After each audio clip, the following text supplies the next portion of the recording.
In today's video, I'm going to teach you how to add Squarespace scheduling to your website.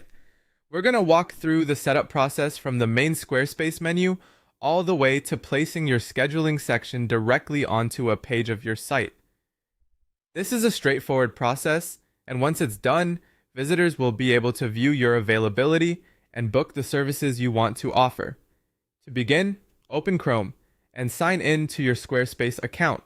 From your main Squarespace menu, navigate to the Scheduling tab. This is where you'll manage your booking setup and create the appointment options that clients or visitors can choose from.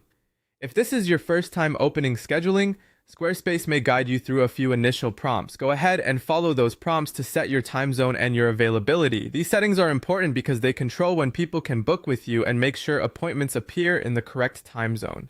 When setting your availability, try to be as accurate as possible so your booking calendar reflects your real schedule.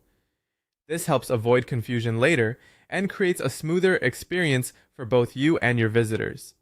Once that's complete, click on Appointment Types, then choose Create New Type.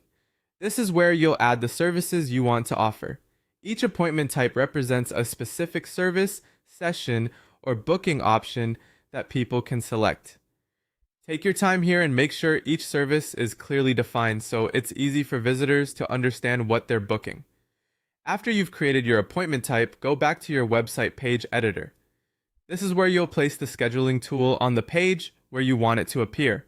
Open the page layout and add a scheduling block. This block connects your website content to your Squarespace scheduling account, allowing visitors to interact with your booking options directly from the page. After adding the block, select your account so the correct scheduling information is linked. Then choose the panel display style you want to use. This affects how the booking panel appears on your site, so pick the option that best matches your page layout and overall design. Once everything looks right, click Save. At that point, your scheduling block will be added to the page, and your booking system will be ready to display to site visitors. Before publishing or sharing the page, it's a good idea to preview it and make sure the scheduling block looks clean, loads properly, and shows the correct services and availability. And that's it. You've successfully added